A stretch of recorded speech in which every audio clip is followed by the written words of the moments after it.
झारखंड गौ सेवा आयोग की 12वीं बैठक का आयोजन अध्यक्ष राजीव रंजन प्रसाद की अध्यक्षता में पशुपालन भवन कमरा संख्या 212 हिसार घाटिया रांची में किया गया। बैठक में झारखंड गौ सेवा आयोग के उपाध्यक्ष राजू गिरी भी उपस्थित थे। आयोग की बैठक में माननीय मंत्री कृषि पशुपालन एवं सहकारिता विभाग श्रीमती दीपिका पांडे सिंह ने वर्मी कंपोस्ट की खरीदारी एवं अन्य विषयों पर अपने विचार रखे। अध्यक्ष झारखंड गौ सेवा आयोग एवं उपाध्यक्ष राजू गिरी ने यह हर्ष जताया कि कुल 12 प्रस्तावों पर आयोग ने अनुमोदन प्रदान किया है। बैठक में कृषि पशुपालन एवं सहकारिता विभाग के संयुक्त सचिव श्री अल्बर्ट बिलूंग, वित्त विभाग के मनोज कुमार पाठक, अधिष्ठाता रांची पशु चिकित्सा महाविद्यालय के डॉक्टर सुशील प्रसाद, नगर विकास एवं आवास विभाग के अपर सचिव मनोहर मरांडी, पुलिस अधीक्षक स्पेशल ब्रांच चंदन कुमार झा, झारखंड गौ सेवा आयोग के सचिव डॉक्टर संजय प्रसाद, निबंधक डॉक्टर मुकेश मिश्रा, पशु चिकित्सा पदाधिकारी डॉक्टर प्रभात कुमार पांडे एवं डॉक्टर जय कुमार तिवारी उपस्थित रहे। रांची से देवान सिन्हा की रिपोर्ट। सबसे पहले आप सभी पत्रकार बंधुओं का गौ सेवा आयोग के इस दफ्तर में हार्दिक स्वागत और अभिनंदन है। निश्चित रूप से आज गौ सेवा आयोग जो नवगठित पूर्ण गौ सेवा आयोग है उसकी दूसरी बैठक थी, बहुत महत्वपूर्ण बैठक थी। इस पर हम लोगों ने सबसे पहले झारखंड गौ सेवा आयोग के वित्तीय वर्ष 2024-25 की कार्य योजना का अनुमोदन करवाया और झारखंड गौ सेवा आयोग रांची के वित्तीय वर्ष 2023-24 के व्यय जुलाई माह तक के व्यय का अनुमोदन करवाया। आप सभी जानते हैं कि गौ सेवा आयोग जब से हम लोगों ने पदभार ग्रहण किया है, हमारी जो प्राथमिकता रही है कि इस राज्य की पहचान एक गौ संरक्षक और गौ संवर्धक राज्य के रूप में किस प्रकार से सुनिश्चित हो सके और गौशालाएं किस प्रकार से आत्मनिर्भर बने, और उसी दिशा में हम लोग प्रयासरत हैं। हम लोगों ने हाल ही में जो हमारी एक बड़ा भव्य कार्यक्रम हुआ था, जो पायलट प्रोजेक्ट के तहत हम लोगों ने गोबर प्रसंस्करण के तहत आज की बैठक में भी ये निर्णय लिया कि जो पायलट प्रोजेक्ट हम लोगों ने रांची के 10 प्रखंडों में किया था उसको पूरे राज्य स्तर पर करेंगे और लगभग 5,500 महिलाओं को हम लोग पूरे प्रदेश के अंदर मास्टर ट्रेनर के रूप में परिणत करके इस महिलाओं के समृद्धि अभियान को आगे बढ़ाने का काम करेंगे। प्रत्येक जिले में लगभग 200 महिलाओं का चयन करके ठीक उसी प्रकार से उनकी समृद्धि किस प्रकार से हो वो गोबर प्रसंस्करण का कार्यक्रम चलाएंगे। इसके अलावा जो सबसे महत्वपूर्ण विषय था कि जो जटिलता गौ सेवा आयोग में निबंधन को लेकर के था, इसको लेकर के कहीं ना कहीं हम कहेंगे कि कुछ खास जिलों में निबंधन अभी तक नहीं हो पाया है। अभी तक मात्र 15 ऐसे 16 जिले हैं जहां से 23 निबंधित गौशालाएं संचालित होती हैं और सरकार की जो भावना है, माननीय मंत्री जी की जो भावना है, उन्होंने पिछले कार्यक्रम में ही इस बात का उद्घोष किया था कि हमारा प्रयास है कि हम ऐसी व्यवस्था सुनिश्चित करें जिससे कि प्रखंडों में भी अगर गौशालाएं संचालित करने को जो लोग इच्छुक हैं वो गौशाला निबंधित हम लोग करवा सकें। तो उसको लेकर के एक महत्वपूर्ण निर्णय आज की बैठक में हम लोगों ने लिया है। वो निर्णय इस प्रकार का है कि नियमों को थोड़ा सा शिथिल करते हुए इसका प्रस्ताव बना करके आयोग की बैठक में जो आज निर्णय हुआ हम लोग सरकार को भेजेंगे ताकि आने वाले दिनों में यह प्रक्रिया जटिलता से हट करके सरलीकृत रूप में सामने आए ताकि ज्यादा से ज्यादा लोग गौशाला संचालन की दिशा में आगे बढ़ने का काम करें।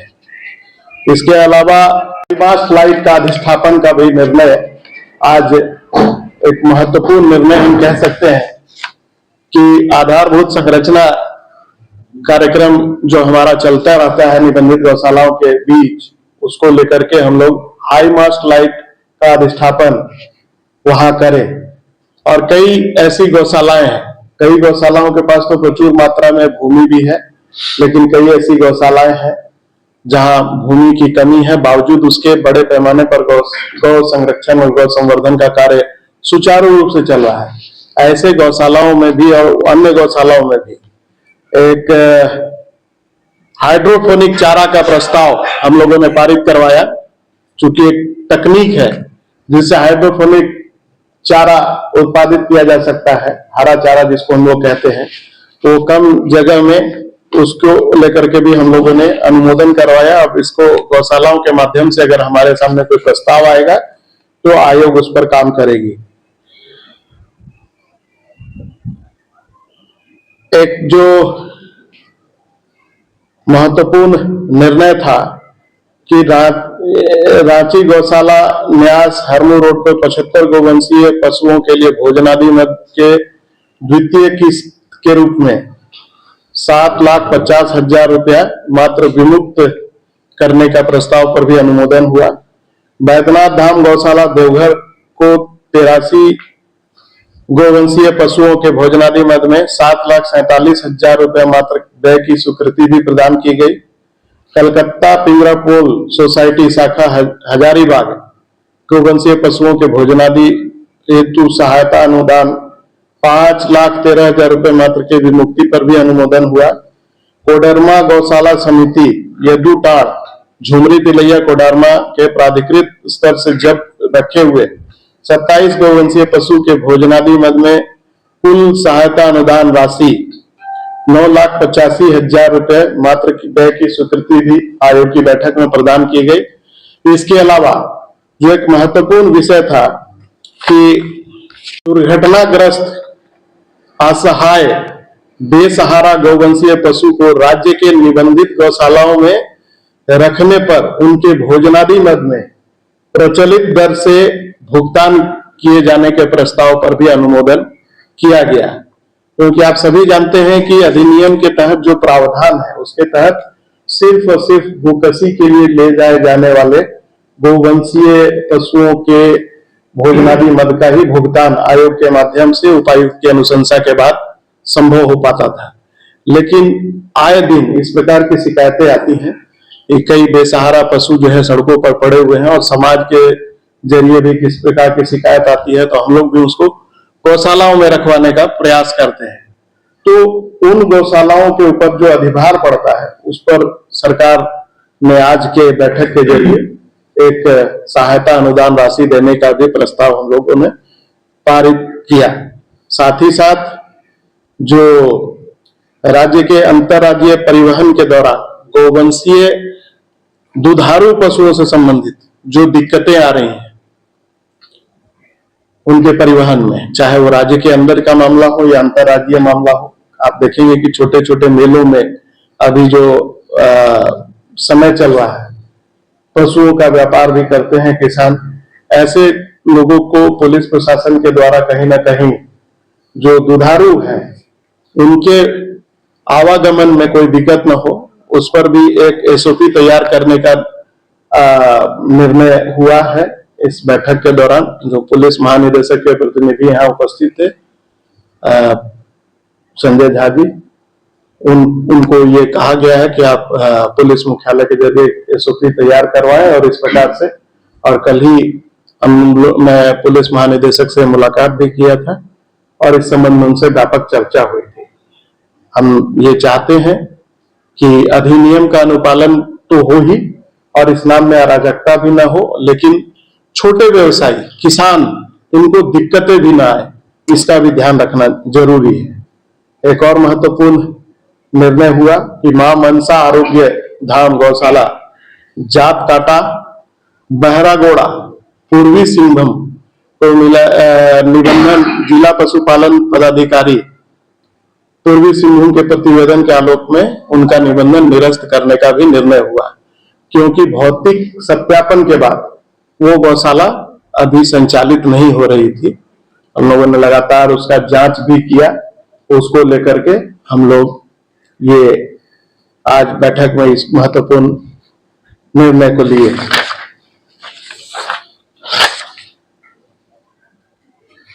इसके अलावा गौ सेवा आयोग की नियमावली में नियम 12 जो है उसके रीति दर्शित सीमा के बढ़ोतरी का भी प्रस्ताव में अनुमोदन हम लोगों ने लेने का काम किया है। चूंकि पहले की भांति जो गतिशीलता थी उसमें कमी अब नहीं रह गई है। अब लगातार हम नित नई योजनाओं को लेकर के सामने आ रहे हैं, तो जो व्यवहारिक सीमा रेखा थी उसको भी हम लोगों ने बढ़ाने का प्रस्ताव पारित करके सरकार को भेजने का निर्णय लिया है, ताकि इस पर उचित निर्णय हो और जो दिक्कतें आती हैं अमूमन काम करने के दौरान उस पर विराम लग सके। तो आज के दिन हम कह सकते हैं कि ये सारे महत्वपूर्ण निर्णय हुए थे। कुल कितने प्रस्ताव? 12 प्रस्ताव। वो तस्करी का जो आता है उसमें से कोई प्रस्ताव नहीं, वो प्रस्ताव का एक प्रस्ताव का पारित करना है, वो तो अधिनियम है और हम लोगों ने कहा है कि अधिनियम कारगर बनाने के लिए कारगर अभी भी इस तरह की सूचनाएं मिलती हैं, हमेशा वो खबर भी चलाते हैं तस्करी को लेकर या गोकशी को लेकर। वो पहले से ही प्रशासन को निर्देशित है कि अधिनियम की अनुपालना हो, लेकिन इस्लाम पर अराजकता का जो वातावरण तैयार किया जाता है वो भी न संभव हो सके। मैंने कहा इसलिए भी उससे जोड़ करके ही मैंने दुधारू पशुओं के आवागमन की चर्चा की आपसे, तो वो पहले से ही निर्देशित है, वो ज्ञातव्य ही माना जाएगा। उस पर कोई नया प्रस्ताव आज नहीं आया है, क्योंकि हम लोगों ने पहले ही दिन पदभार ग्रहण में ये कहा था कि इसकी अनुपालना सख्ती से हो, लेकिन अराजकता फैलाने की इजाजत किसी को नहीं है।